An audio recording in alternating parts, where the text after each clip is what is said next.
Welcome to अध्यापन institute. मैं सी अभिषेक सिंह। आज आप लोगों से क्लास 12th का chapter number 6 that is accounting for share capital. आज हम इस टॉपिक आप लोग के साथ डिस्कस करेंगे। इसमें क्या क्या चीजें कवर हैं, पहले तो उसका थोड़ा सा मैं ब्रीफ दे देता हूँ। हमने प्रोप्राइटरशिप के अकाउंटिंग, प्रोप्राइटरशिप की बैलेंस शीट, ये सारी चीजें हमने क्लास 11th में पढ़ी है। उसके बाद हमने फिर पार्टनरशिप पढ़ा 12th में। अब उसके बाद एक और तरीका है जैसे रजिस्टर करके बिजनेस को रन किया जाता है, दैट इज कंपनी। तो कंपनी के मीनिंग को समझेंगे, कंपनी के फीचर्स, कंपनी के कैरेक्टरिस्टिक्स को, टाइप्स ऑफ कंपनी, कंपनी कितने टाइप्स की होती है, 1 person company, private company and public company, इनको समझेंगे। कंपनी में यूज होने वाले टर्म्स, उनका थोड़ा ब्रीफ समझेंगे कि ये इन टर्म्स का क्या मीनिंग है, शेयर क्या है, कैपिटल क्या है, ये सारी चीजें हम समझेंगे। तो एंड तक इस वीडियो को देखिएगा, तभी आपको चीजें समझ में आएंगी। और ये बेसिक क्लास है, अगर आपने इसको स्किप किया और आपको ये चीजें समझ में नहीं आई तो आने वाले जो जनरल एंट्रीज होंगी, application, allotment, first call, second call, ये सारी चीजें आपको समझ में नहीं आने वाली। तो ध्यान से देखिएगा, एंड तक देखिएगा इस वीडियो को। अगर आपको कंपनी के फॉर्मेशन, कंपनी क्या है, इन सारी चीजों को समझना है तो कंपनी के अकाउंटिंग प्रोसेस, सारी चीजें हम लोग देखेंगे। तो चैप्टर शुरू करते हैं। तो सबसे पहले हम तो ये समझते हैं कि कंपनी क्या है, कंपनी की जरूरत आखिर क्यों पड़ी, ऐसा क्या रीजन है कि एक प्रोप्राइटर को, एक ह्यूमन को क्या जरूरत पड़ी कि उसको अपने बिजनेस को ऐसे कंपनी रजिस्टर करना पड़ा। ऑलरेडी हमने दो चीज तो पढ़ी थी कि लेट सपोज एग्जांपल देते, ये है मिस्टर राम।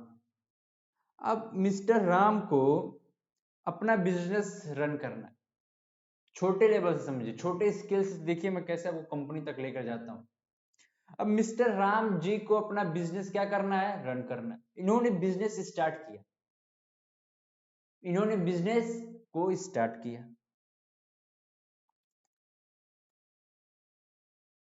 बहुत ही छोटे लेवल से इन्होंने अपना बिजनेस को शुरू किया।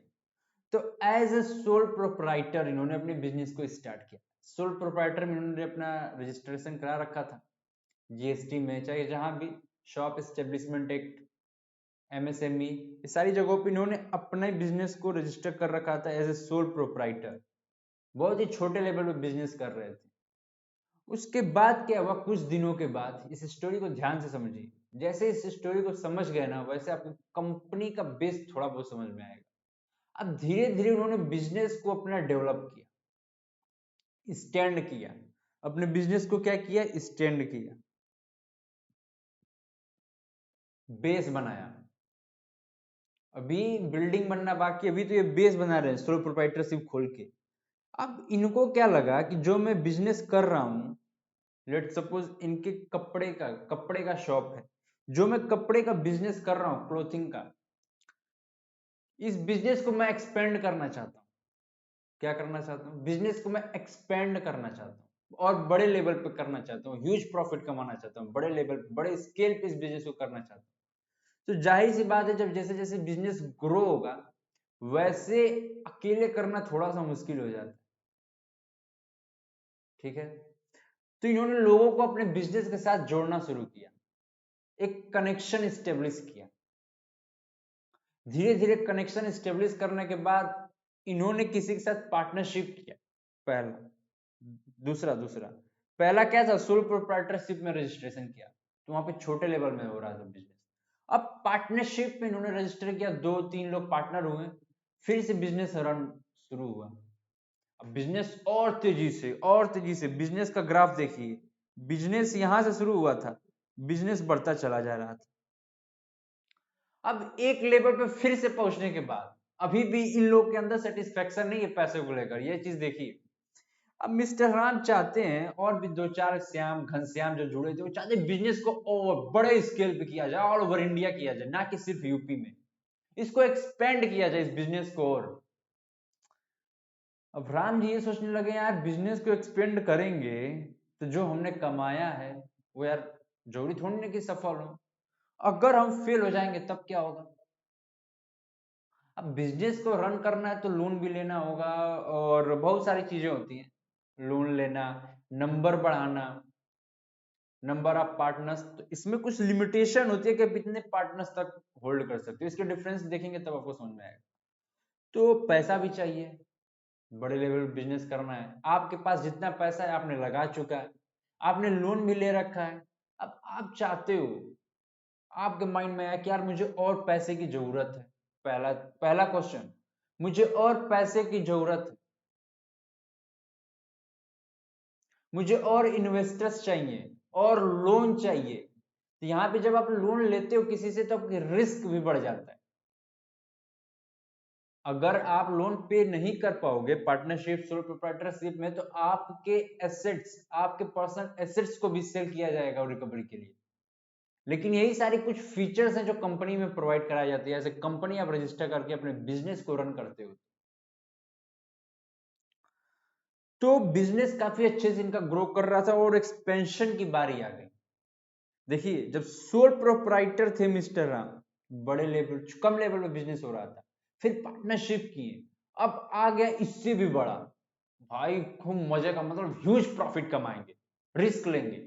लेकिन रिस्क लोगे भाई तो रिस्क में नुकसान भी तो है, अगर डूब गया तो जो कमाया है वो सब बिक जाएगा वो। तो कंपनी में यही सारे बेनिफिट्स होते हैं, जैसे कि आपके पर्सनल एसेट्स को टच नहीं किया जाएगा।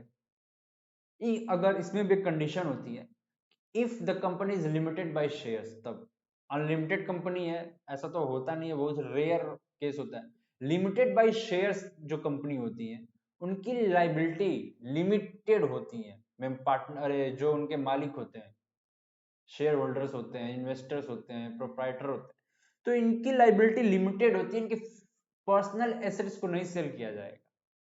बात को समझ रहे हैं?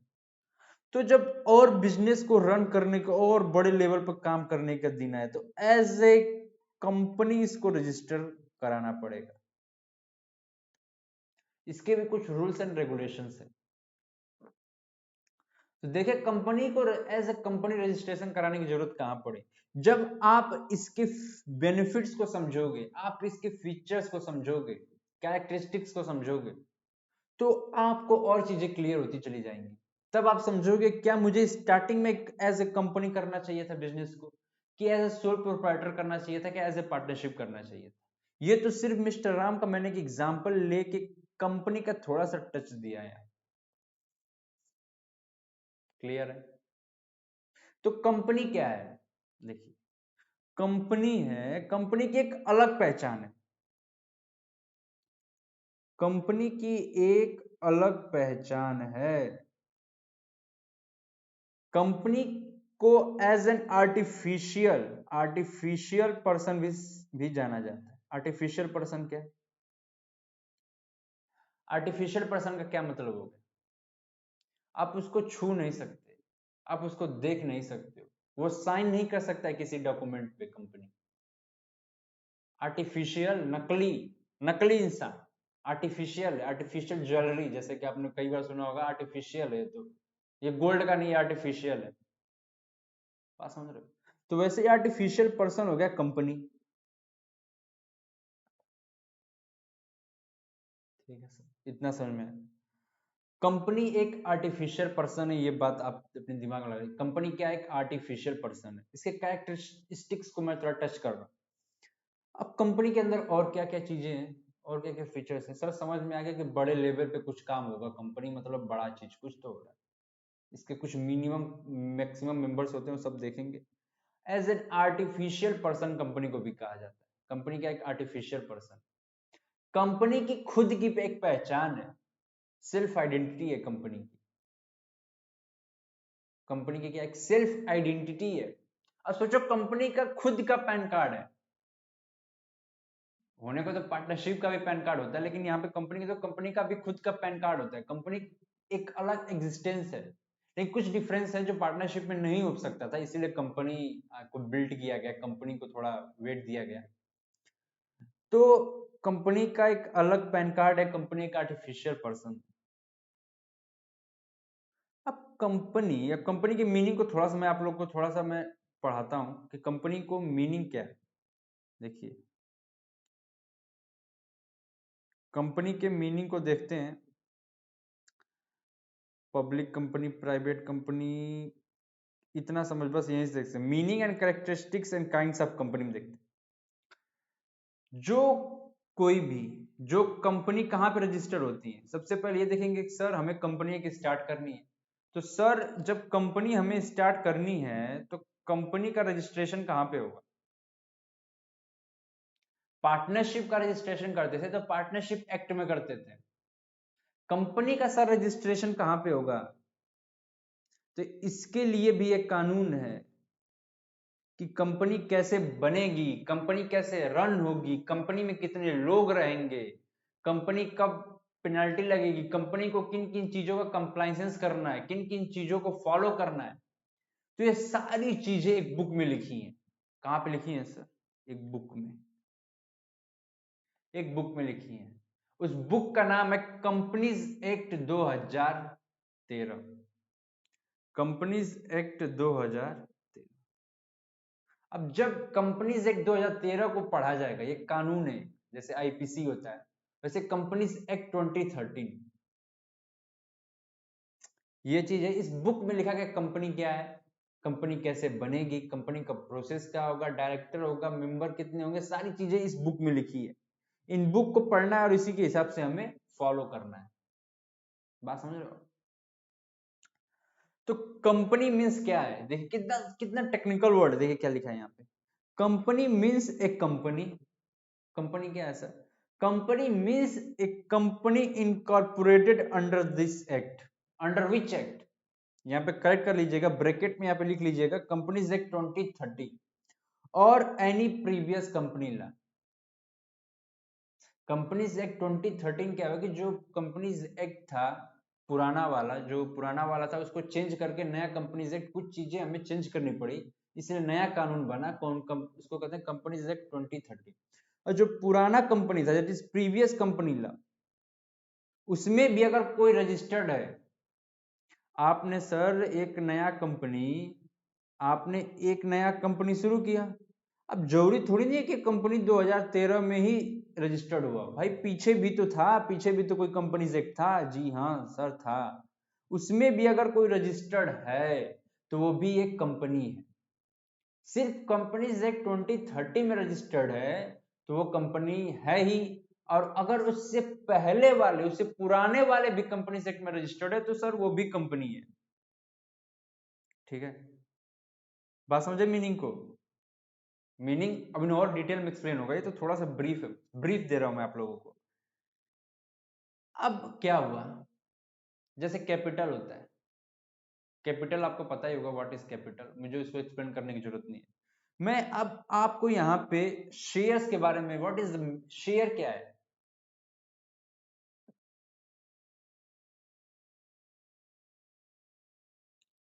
अब जैसे कैपिटल होता है ना, शेयर होल्डर फंड कैपिटल, उस कैपिटल को डिवाइड किया जाता है। एक्सप्लेन करता हूँ एग्जांपल के साथ, समझिए। कंपनी को रन करने के लिए क्या पैसों की जरूरत है? The answer is yes. Let suppose 1 lakh चाहिए आपको पैसा, इसको हम यूनिट्स में डिवाइड कर देंगे। सर 10 रुपए, 10 सॉरी पीस नहीं, 10 रुपए पर शेयर। तो यहाँ पे शेयर का मतलब क्या निकल के आ रहा है, ध्यान समझिए। ये जो 1 लाख का कैपिटल था ना, इसको यूनिट्स में डिवाइड किया जाएगा। क्या किया जाएगा? यूनिट्स में डिवाइड किया। Company is divided into units called shares. Company के कैपिटल को यूनिट्स में, और थोड़ा सा और मतलब मैं शब्दों में से थोड़ा, अगर मैं और दूसरे शब्दों में बता दूं, कंपनी के शेयर्स क्या होते हैं, जैसे कंपनी के कैपिटल को बांटना है यूनिट्स में, छोटे छोटे टुकड़ों में बांटना, तभी तो काफी लोग आएंगे, तभी तो ह्यूज इन्वेस्टमेंट आएगा। यहाँ पे 1 लाख नहीं सोचे, 1,000 करोड़ रुपए की जरूरत है। 1 लाख करोड़ रुपए चाहिए कंपनी को चलाने के लिए। भैया 1 लाख करोड़ रुपए कोई अकेले थोड़ी नहीं देगा, सभी मिल के तो देंगे। तो उसके छोटे छोटे 10-10 रुपए के बनाएंगे हम लोग। कितने बनाएंगे? 10 रुपए के, 100 रुपए के, जैसा भी हो उस हिसाब से उसको यूनिट्स में डिवाइड करेंगे उसे शेयर्स का। 10 रुपए का सर एक शेयर है, 10 रुपए, 10 रुपए, 10 रुपए, ये हो गया।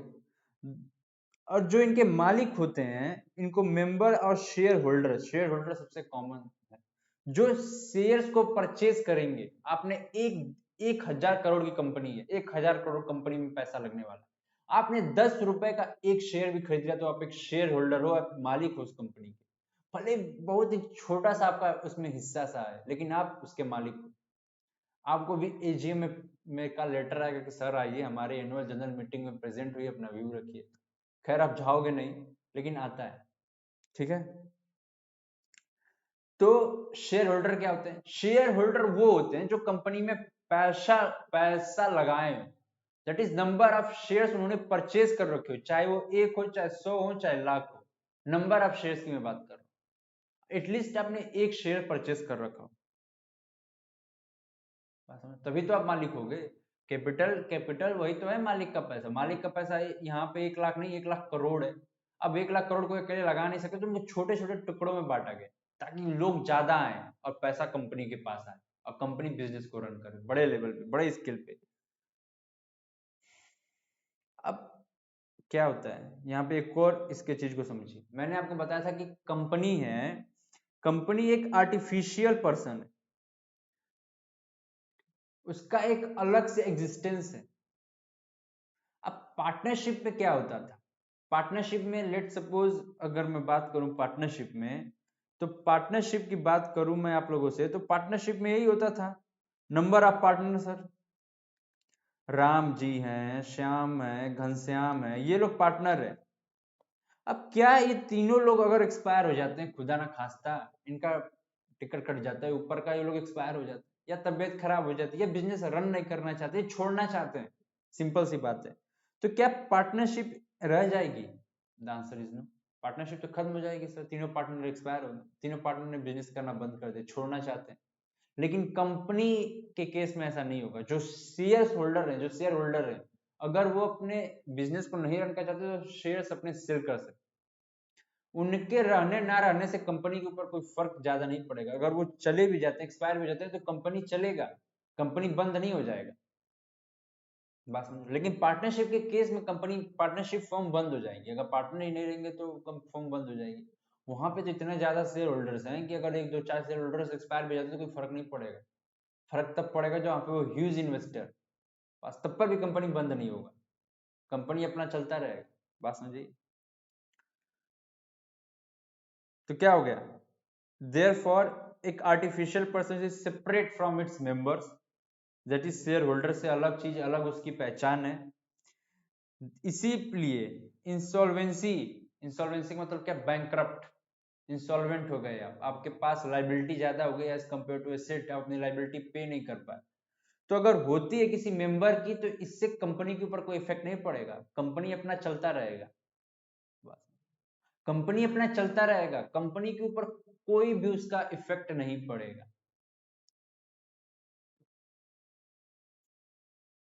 ठीक है, perpetual succession and common seal, इसके बारे में थोड़ा कैरेक्टरिस्टिक्स में समझाया जाएगा।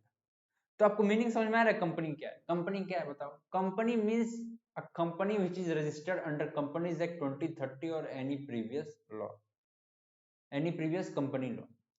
फिर हमने क्या देखा सर? कंपनी का आर्टिफिशियल पर्सन है, कंपनी के मेंबर दैट इज कंपनी के शेयर होल्डर अगर एक्सपायर हो जाते हैं, इंसॉल्वेंट हो जाते हैं, डेथ हो जाता है उनका, तो कंपनी एग्जिस्ट करेगी, कंपनी डूबेगी नहीं, कंपनी बंद नहीं होगी।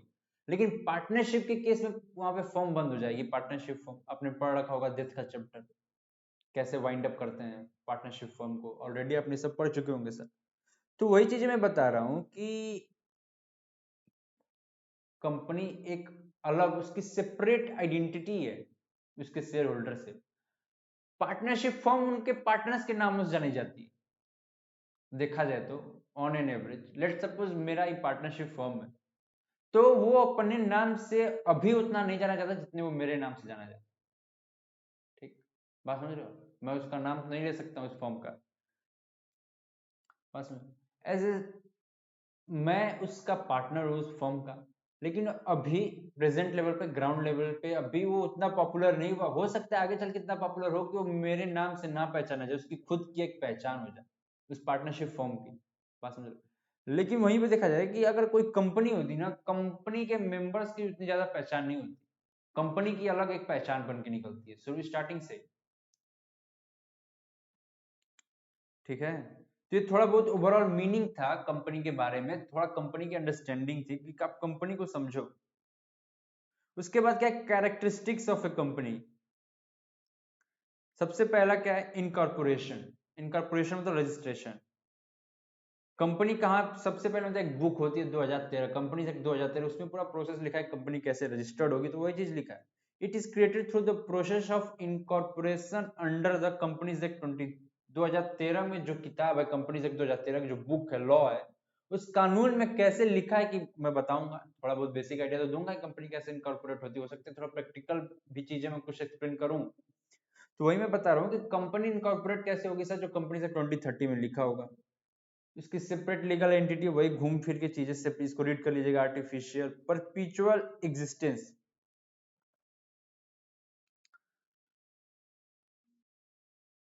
मतलब क्या, इसकी वास्तविकता रहेगी, ये रहेगा मेंबर मरे मेंबर जिए कोई फर्क नहीं पड़ता, वो इंसॉल्वेंट हो जाए मेंबर से होल्डर इंसॉल्वेंट हो जाए, उससे कंपनी के ऊपर कोई इफेक्ट नहीं पड़ेगा।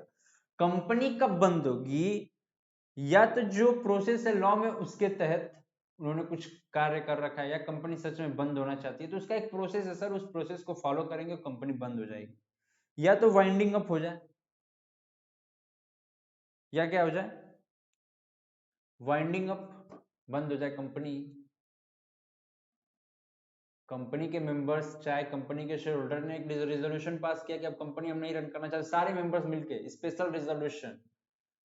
अब ये चीजें क्या होती है, थोड़ा टेक्निकल हो जाएगा आप लोग को समझना, बस इतना समझ लीजिए कि अगर कंपनी के मेंबर्स शेयर होल्डर्स चाहते हैं कि कंपनी बंद हो जाए, चाहते हैं, उनके मरने से उनके इंसॉल्वेंट से नहीं, वो चाहते हैं, हमने सर 500 मेंबर्स है उसमें से 400 मेंबर चाहते हैं चाहे 500 चाहते हैं कि सर कंपनी बंद हो जाए, कंपनी नहीं रन करना है, तो कंपनी बंद हो जाएगी, वाइंड अप हो जाएगा। या जो लॉ का एक प्रोसेस है, कुछ रूल्स एंड रेगुलेशन है, अगर उनको आप फॉलो नहीं करते तो फिर भी कंपनी बंद हो जाएगी। ये सारी चीजें। लिमिटेड लाइबिलिटी, मैंने राम वाले केस को, राम वाले एग्जांपल को रिवाइज कर, इसमें मैंने क्या कहा था कि वहां पे जो पार्टनरशिप, एज एन पार्टनरशिप आप रन करते हो, I am not talking about LLP, I am talking about partnership form. What is LLP, अगर आप जानते हो तो वेल एंड गुड, अगर आपको नहीं पता है तो मैं फिर कभी आपको एक्सप्लेन करूंगा। तो यहाँ पे सिर्फ एक्सेप्शन है कि अगर एज ए सोल प्रोप्राइटर आप बिजनेस को रन कर रहे हो, एज ए सोल प्रोप्राइटर आप बिजनेस को रन कर रहे हो सर, आप एज ए पार्टनरशिप बिजनेस को रन कर रहे हो, तो अगर इनके ऊपर कर्ज है तो आपकी पर्सनल एसेट्स को भी टच किया जाएगा, आपकी भी कार बिक जाएगी, आपका भी घर बिक जाएगा इनकी लाइबिलिटी को पे करने में। लेकिन अगर आप एज ए कंपनी को बिजनेस रन कर रहे हो, कंपनी ने लोन ले रखा है, तो कंपनी की एक अलग पहचान है। बैंक वालों ने लोन आपको नहीं दिया है, बैंक वालों ने चाहे जिसने भी लोन दिया है वो बैंक आपको नहीं दिया, शेयर होल्डर्स को नहीं दिया सर, वो कंपनी को दिए हैं पैसा। तो वही चीज है कि जो शेयर होल्डर्स होते हैं उनकी लाइबिलिटी लिमिट होती है, लिमिट होती है। कहां तक लिमिट होती है, जितना शेयर का दाम है, वैल्यू ऑफ शेयर, ठीक है, 10 रुपए है तो सर 10 रुपए तक ही शेयर होल्डर्स की लाइबिलिटी। अगर 10 रुपए का एक शेयर है, आपसे उन्होंने 8 रुपए ले रखे हैं, 2 रुपए नहीं लिए हैं, अगर ऐसा कंपनी को पैसों की जरूरत है, खुदा ना खास्ता कभी जरूरत पड़ा कंपनी को, तो 2 रुपए तक आपकी लाइबिलिटी, आपको 2 रुपए देने हैं सर कंपनी को, आप वहां से भाग नहीं सकते, वो आपकी लाइबिलिटी है। लेकिन 10 रुपए से अधिक वो आपसे पैसा नहीं ले मांग सकते कंपनी वाले। क्या समझ, shares of company except private company और फ्रीली ट्रांसफर, प्राइवेट कंपनी के केस में शेयर ट्रांसफर नहीं होते हैं, उसका प्रोसेस से होते हैं लेकिन थोड़ा सा वो भी टेक्निकल है। मैं बस इतना 11th के देखें, अगर एज ए प्रोफेशनल आप इस वीडियो को देख रहे हो तो आपको हो सकता है कि ये चीजें सर क्या बता रहे हैं, लेकिन मैं 11th के लेवल तक ही अरे सॉरी 12th के लेवल तक ही एक्सप्लेन कर रहा हूँ चीजों को, कि 12th का बच्चा कहाँ तक समझ सकता है, वहीं तक मैं बताऊंगा। तो क्या लिखा है, shares of A company private company को छोड़कर और freely transfer for, private company के लिए क्या लिखा है, जो इसके articles of association, article of association में रूल्स एंड रेगुलेशन लिखे थे कंपनी कैसे रन ऑन करेगी, ये सब चीजें होती है। तो उसमें जैसे होगा, जैसे लिखा होगा कि कंपनी मतलब प्राइवेट कंपनी के केस में जो शेयर होल्डर्स हैं वो शेयर इस प्रोसेस से ट्रांसफर करेंगे, तो उस प्रोसेस को फॉलो किया जाएगा। लेकिन एज ए पब्लिक कंपनी आप जब चाहे तब अपने शेयर्स को ट्रांसफर कर सकते हैं, फ्रीली ट्रांसफरेबल। कोई रिस्ट्रिक्शन नहीं, आपको बेचना है बेच दो, लेकिन प्राइवेट कंपनी के केस में ऐसा नहीं होगा।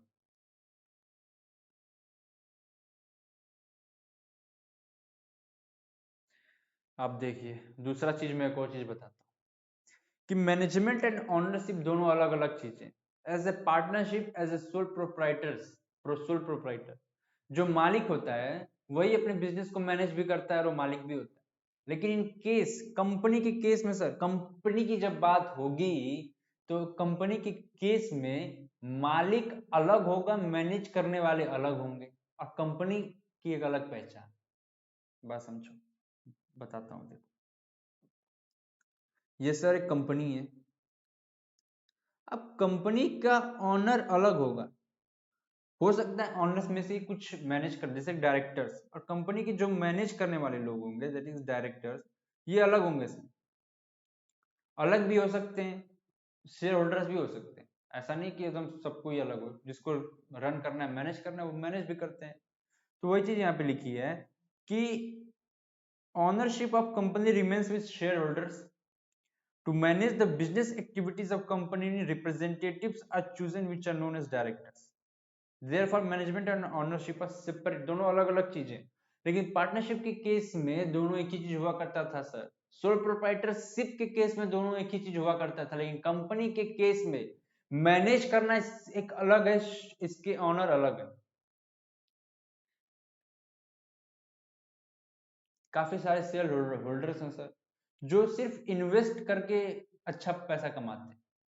बस मुझे सिर्फ इन्वेस्ट किए उन्होंने इतना कि शायद उनकी सीईओ जो मैनेज कर, जिन डायरेक्टर उतना नहीं कमा रहे, सिर्फ इन्वेस्ट करके वो लोग कमाते हैं। ठीक है, तो मैनेजमेंट एंड ओनरशिप, ये सारी चीजें 5 मार्क्स का क्वेश्चन आपसे पूछा जा सकता है कि कैरेक्टरिस्टिक्स बताइए। और मार्क्स एज नॉलेज, आपको सारी चीजें जाननी होंगी।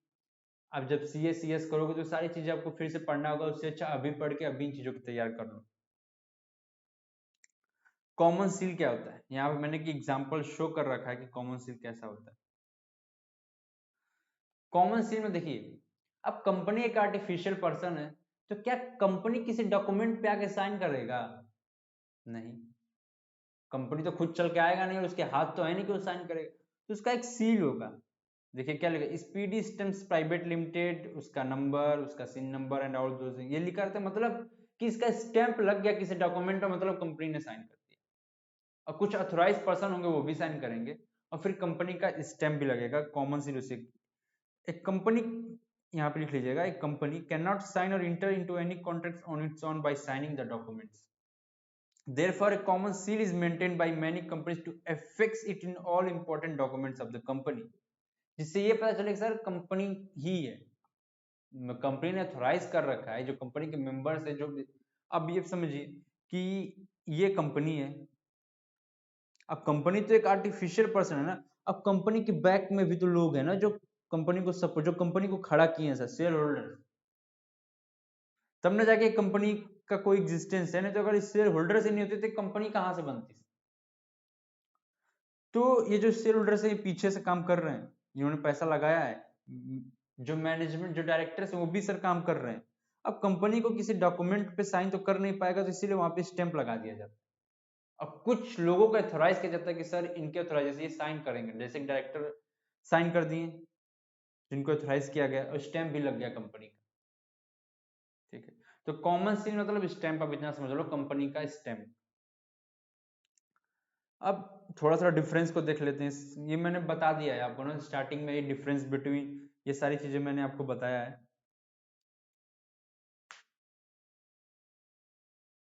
क्या लिखा है sir, formation, it is formed, कौन से एक्ट में, पार्टनरशिप एक्ट 1932, ये कौन सा एक्ट है, कंपनी एक्ट 2013, और कोई previous company act. Sir 5 marks, note down कर लीजिए, ये क्वेश्चन इंपॉर्टेंट है, 5 मार्क का क्वेश्चन आ सकता है आपके बोर्ड एग्जाम में, इनफैक्ट आया भी है एक दो बार, तो इसको सीरियसली लीजिएगा, इसको ध्यान से पढ़िएगा। 5 मार्क्स का है, 5 पॉइंट मोर देन इनफ है, 5 पॉइंट से ज्यादा लिख सकते हो तो और अच्छा है, 5 पॉइंट से कम मत लिखिएगा। और अपना हमेशा जो, जब भी डिफरेंस लिखने को आए तो आप ऐसे लिखोगे, बेसिस बनाओगे पार्टनरशिप जो इस कंपनी से, ऐसे बनाओगे, तभी आपको पूरे फुल में से फुल मार्क्स मिलेंगे, वरना आपके मार्क्स कट सकते हैं। और ये चीज अभी से बिल्ड कर लो, आगे चल के भी आपको ऐसे ही करना है।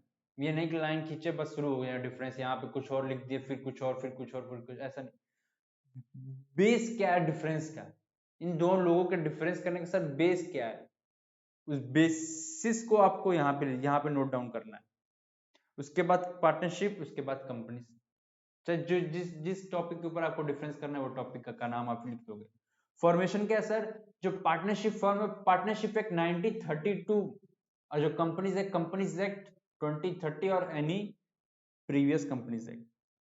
अब गवर्निंग कौन है, सेम डिफरेंस देखिए, फॉर्मेशन में भी वो it is found by an agreement, it is found by registration process. Agreement होता है सर पार्टनरशिप डीड में आपने पढ़ रखा हो, यहाँ पे क्या रजिस्ट्रेशन होता है, एक प्रोसेस है उसका। गवर्निंग एक्ट कौन है सर, पार्टनरशिप एक्ट 1932, यहाँ पे तो कंपनीज एक्ट 2013। मेंबर, सबसे इंपॉर्टेंट चीज यहाँ पे एलएलपी के बारे में नहीं बात किया गया है, तो एलएलपी के बारे में डिस्कस नहीं करूंगा, अब सिर्फ पार्टनरशिप के बारे में डिस्कस होगा। तो यहाँ पे सर क्या लिखा है कि मिनिमम, मिनिमम सर कितने मेंबर होने चाहिए, 2, और मैक्सिमम 50। कंपनी के केस में कैसे देखेंगे, सबसे पहले सर मैं कंपनी का थोड़ा टाइप्स आपको थोड़ा एक्सप्लेन कर देता हूँ ना, तब थोड़ा सा डिफरेंस समझ में आएगा। तो मेरे साथ ही आप भी लोग एक चार्ट बनाइएगा।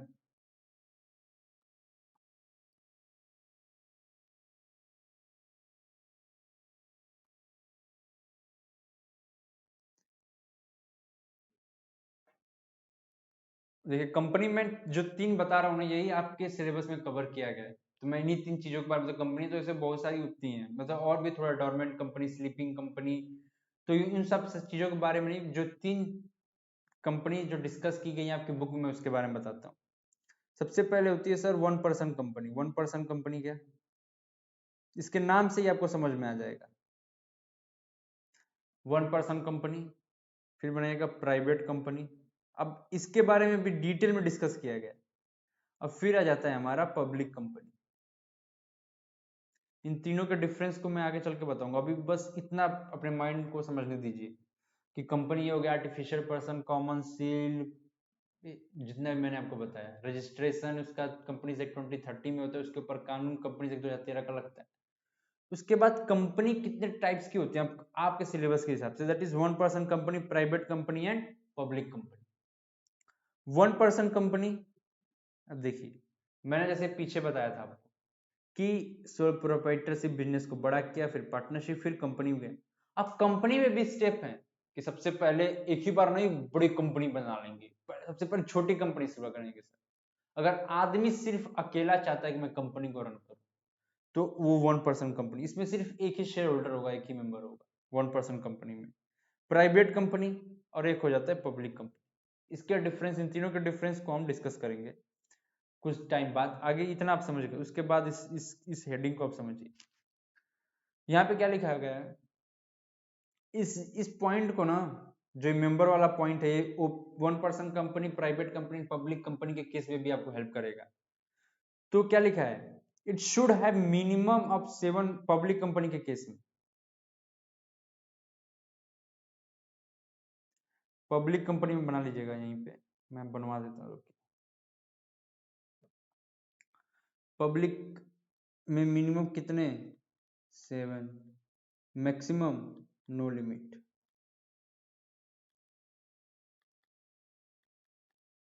1% मिनिमम एंड मैक्सिमम 1, देखिए यही यही चीजें लिखी होंगी यहाँ पे, देखिए इन case of 1% company there is only 1 member. Private company के केस में मिनिमम 2, मैक्सिमम 200।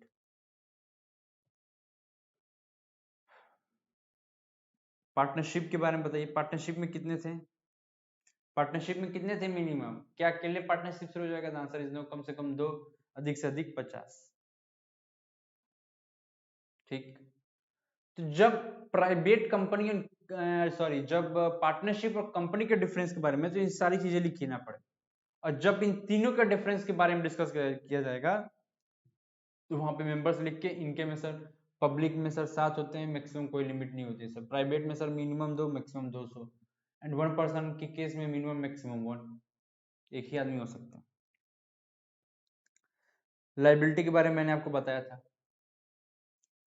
कि इन केस इन पार्टनरशिप के केस में जो लाइबिलिटी होती है, मतलब जो मेंबर जो पार्टनर के ऊपर लाइबल है, जो मतलब अगर पार्टनरशिप फर्म डूबती है, पार्टनरशिप फर्म के ऊपर कर्ज है, तो उसके लिए पार्टनर की क्या लाइबिलिटी है, पार्टनर के ऊपर कितना कर्ज है, तो सब पूरा 100% वो लाइबल है, उसकी लाइबिलिटी अनलिमिटेड होती है। उसके पर्सनल एसेट्स को भी बेचा जा सकता है रिकवरी के लिए। लेकिन इन केस कंपनी जो कि लिमिटेड बाय अगर अनलिमिटेड है तब तो ठीक है, तब तो छुआ जाएगा, शेयर होल्डर्स के भी पर्सनल एसेट्स को छुआ जाएगा। लेकिन अगर लाइबिलिटीज लिमिटेड है, क्या है sir, in case of other companies liability of members limited to amount of shares held. 10 रुपए का अगर उन्होंने 10 शेयर का होल्ड कर रखा है तो उनकी लाइबिलिटी 100 रुपए की है सर। 100 रुपए उन्होंने पैसा दे दिया, उनकी लाइबिलिटी खत्म हो गई।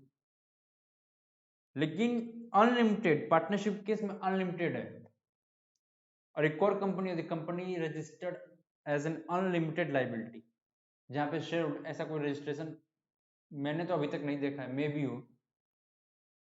तो मैक्सिमम जितनी भी कंपनियां होती है एज ए लिमिटेड होती है उनकी लाइबिलिटी, जो उनके शेयर होल्डर्स होते हैं उनकी लाइबिलिटीज लिमिटेड होती है, अनलिमिटेड। उनके पर्सनल एसेट को सर नहीं छुआ जाता।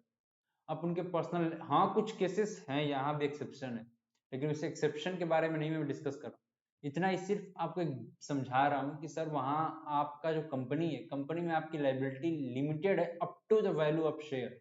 शेयर क्या, कैपिटल का एक पोर्शन, छोटे छोटे टुकड़े, यूनिट्स, स्मॉल स्मॉल, 10-10 रुपए के, 1,000 करोड़ रुपए उनको 10-10 रुपए में बांट दो, कितने होते हैं, और लोग ले लेंगे, मैं भी ले लूंगा, आप भी ले लोगे। 1,000 करोड़ आप लोगों से मांग दीजिए, मुझसे मांग दीजिए तो हम लोग तो नहीं दे पाएंगे, लेकिन 10 रुपए मांगा जाए तो हम लोग दे दें, 100 रुपए मांगा जाए तो हम लोग दे दें। तो हमारी लिमिट, जो लिमिट है शेयर होल्डर्स की इन केस ऑफ कंपनी, वो up to the value of share. Profit distribution as per partnership deed, कोई एग्रीमेंट नहीं है तो इक्वली। कंपनी के केस में जैसे कि आर्टिकल ऑफ एसोसिएशन में जो लिखा गया उसके हिसाब से सर प्रॉफिट डिस्ट्रीब्यूट होगा, और its director as to what share of profit should be distributed to share holder in the form of dividend. या तो आर्टिकल ऑफ एसोसिएशन में लिखा रहेगा, नहीं तो डायरेक्टर डिसाइड करेंगे कि कितना पैसा मतलब डिस्ट्रीब्यूट करना चाहिए। एग्जिस्टेंस, अगर मेंबर इंसॉल्वेंट हो जाता है, सॉरी पार्टनरशिप के केस में अगर पार्टनर इंसॉल्वेंस हो जाता है, डेथ हो जाता है, रिटायर ले लेता है, तो पार्टनरशिप बंद हो जाएगी। मिनिमम 2 मेंबर तो चाहिए ही चाहिए, लेकिन कंपनी के केस में ऐसा कुछ नहीं होता। शेयर होल्डर्स की वजह से कंपनी के ऊपर कोई इफेक्ट नहीं आएगा। शेयर होल्डर इंसॉल्वेंट हो गया, शेयर होल्डर एक्सपायर हो गया, तो उसकी वजह से कंपनी के ऊपर कोई इफेक्ट नहीं आएगा, लेकिन पार्टनरशिप के ऊपर इफेक्ट आ जाएगा। Audit, audit is not mandatory. यहाँ पे सर ऑडिट मैंडेटरी है, सीए को ऑडिट करना होता है, स्टेट्यूटरी ऑडिट, लेकिन यहाँ पे कंपलसरी नहीं है। कंपनीज एक्ट 2013 ने कहता है कि भैया सीएसए को आपको ऑडिट कराना है, ठीक है।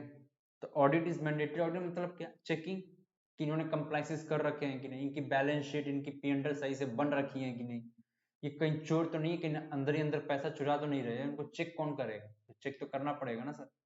तो ये ऑडिट मतलब चेक किया जाना, उनके प्रोसेस को, उनके डॉक्यूमेंट्स को, सब कुछ सही है, कोई फॉर्ज मतलब कहीं खुद कुछ फर्जी वाला तो नहीं हो रहा है कंपनी में, तो सारी चीजें हैं, तो मैंडेटरी होता है कंपनी के केस में। यहाँ पे सर पार्टनर ही मैनेज करते हैं बिजनेस को, या तो सारे पार्टनर्स करेंगे या तो किसी एक को अपॉइंट कर दीजिएगा, वो मैनेज करेगा। यहाँ पे अलग अलग होते हैं, operation and transaction are manage by all the directors who are elected by the share holder. मतलब शेयर होल्डर्स ही सर डायरेक्टर को अपॉइंट करेंगे, और ये डायरेक्टर क्या करेंगे, बिजनेस को मैनेज करेंगे। थोड़ा सा थ्योरी है, हो सकता है बोरिंग लग रहा हो आपको, लेकिन बस जल्दी जल्दी ये चीजें खत्म हो जाएंगी। बस इस डिफरेंस को आज मैं पढ़ा के वीडियो रोक दूंगा। फिल ट्रांसफर ऑफ शेयर, इसके यहाँ पे partnership not possible for the partner transfer the share to any other person without the consent of all the partners. लेकिन यहाँ पे फ्रीली ट्रांसफरेबल है एक्सेप्ट प्राइवेट कंपनी, ठीक है। इनको आपको मैं वाइंडिंग ऑफ पार्टनरशिप में भी आउंड बाय एग्रीमेंट बाय, पढ़ लीजिएगा सर, ये सारी चीजें सिंपल है। बिजनेस वाइंडिंग अप ये खुद से रीड आउट कर लीजिएगा, मैं थोड़ा वीडियो लेंथी नहीं करता हूँ, काफी बड़ा वीडियो हो गया, 40 मिनट का होगा, मैं इस वीडियो को यहीं पर रोकता हूँ। तो हमने जो यहाँ तक कवर कर लिया, इन दोनों पॉइंट्स में खुद से रीड कर लीजिएगा, कोई डाउट होगा तो आप मुझसे पूछ सकते हो। तो ये मैंने कंपनी का थोड़ा सा मीनिंग, थोड़ा सा कैरेक्टरिस्टिक्स और डिफरेंस इन पार्टनरशिप, जो पार्टनरशिप आपने पढ़ रखा है उसमें और कंपनी में क्या डिफरेंस है, उसको थोड़ा ओवरऑल व्यू दिया। आने वाले क्वेश्चन में टाइप्स, आने वाले क्वेश्चन में नहीं सॉरी, आने वाले क्लासेस में टाइप्स ऑफ कंपनी, फिर उनकी journal entry, step, process, registration, ये सारी चीजें हम कवर करेंगे। तो thank you so much for watching this video. Channel को जरूर सब्सक्राइब करिएगा और बेल आइकन को दबा दीजिएगा अगर आपको ऐसे अपडेट्स चाहिए, मतलब क्लास 12th का। हमारा एप्लीकेशन भी है, ये नोट्स जो आप देख रहे हैं, जिस नोट्स में पढ़ा रहा हूँ, ये आपको हमारे एप्लीकेशन पे फ्री सेक्शन में अवेलेबल होगा, आप वहाँ से डाउनलोड कर लीजिए। तो at the last thank you so much. उसका लिंक, एप्लीकेशन का लिंक डिस्क्रिप्शन बॉक्स में मैंने दे रखा है, वहाँ से डाउनलोड करिएगा। हमारी ऑफलाइन क्लास मऊ स्वदेशी कॉटन मिल के सामने कृष्णा मार्केट पे अवेलेबल है, सेकंड फ्लोर, 266 सी। कॉन्टैक्ट नंबर हमारा वैसे तो अवेलेबल रहता है, आप लिख लीजिए 7683067383। कोई भी क्वेरी और डायरेक्ट मुझसे व्हाट्सएप कॉल जो सही लगे आप कर सकते। तो थैंक यू सो मच।